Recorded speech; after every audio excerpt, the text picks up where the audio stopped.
Hello, ഇന്ന് നമുക്കൊരു day out with my girls gang ആയാലോ? ഇത് കുറെ മുന്നെടുത്തൊരു വീഡിയോ ആണ്. ഇന്നാണ് നമുക്കത് എഡിറ്റ് ചെയ്യാൻ പറ്റിയിട്ടുള്ളത്. നമ്മുടെ ക്ലോത്തിങ് ബ്രാൻഡിലേക്ക് ഒരു റീൽ എടുക്കണം എന്ന് വിചാരിച്ചിരിക്കുന്ന സമയത്താണ് മനീഷ വിളിച്ചിട്ട് നമുക്ക് രമ്യയെ കാണാൻ പോയാലോ എന്ന് ചോദിച്ചത്.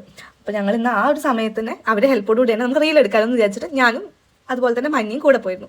ഒരു എക്കോ ഫ്രണ്ട്ലി ആയിട്ടുള്ള ഒരു പാർക്കിലേക്കാണ് നമ്മൾ പോകാൻ പ്ലാൻ ഇട്ടുണ്ടായിരുന്നത്. അവിടെ എത്തിയത് രമ്യ ഉണ്ടായിരുന്നു. രമ്യ വന്നിട്ടുണ്ടായിരുന്നു. ഞങ്ങൾ ആദ്യമേ ഭക്ഷണം കഴിച്ചതിന് ശേഷമാണ് പാർക്കിലേക്ക് പോയത്. മനീഷ വർക്ക് ചെയ്യുന്നത് ചെന്നൈയിലാണ്. അതുപോലെ രമ്യ പഠിക്കുന്നത് ഡൽഹിയിലാണ്. കുറച്ച് കാലത്തിന് ശേഷം കാണുന്നതായതുകൊണ്ട് ഞങ്ങൾ കുറച്ചധികം വർത്താനൊക്കെ പറഞ്ഞിരുന്നു. പിന്നെ ഒരു കുന്നായിരുന്നു. കുന്നെന്ന് പറയുമ്പോൾ ഒരു 600 മീറ്റർ ഹൈറ്റിലുള്ളതായിരുന്നു. പക്ഷേ നമുക്ക് അവിടെ കയറി എത്താൻ കുറച്ച് ബുദ്ധിമുട്ടി. പക്ഷേ കുറച്ച് ബുദ്ധിമുട്ടിയെങ്കിലും അവിടെ എത്തിയപ്പോൾ നല്ല വ്യൂ ആയിരുന്നു. അതിൻ്റെ മേലിൽ നിന്ന് നമ്മൾ നോക്കുമ്പോൾ അതുപോലെ തന്നെ നല്ല കാറ്റുമായിരുന്നു. ഭയങ്കര റിലാക്സ് ആയി കുറേ നേരം അവിടെ ഇരിക്കാൻ പറ്റി. കുറേ വർത്താനൊക്കെ പറഞ്ഞ് അങ്ങനെ ഇരുന്നു. പിന്നെ രമ്യയുടെ ബർത്ത്ഡേ ആയിരുന്നു ഇത് എടുക്കുന്നതിൻ്റെ കുറച്ച് ദിവസം മുന്നേ. അപ്പോൾ മനീഷ ഒരു ഗിഫ്റ്റൊക്കെ വാങ്ങി വെച്ചിട്ടുണ്ടായിരുന്നു. അതൊക്കെ കൊടുത്തു. അതിനുശേഷം ഞങ്ങൾ മെല്ലെ അവിടെ നിന്ന് ഇറങ്ങിയപ്പോൾ രമ്യയുടെ അച്ഛൻ വന്നിട്ട് രമ്യനെ കൊണ്ടായിരുന്നു. പിന്നെ ഞങ്ങൾ സ്റ്റുഡിയോയിലൊക്കെ കയറി കുറച്ച് ഷോപ്പിംഗ് ഒക്കെ ചെയ്ത് ഫുഡൊക്കെ കഴിച്ചിട്ടാണ് തിരിച്ചു പോകുന്നത്.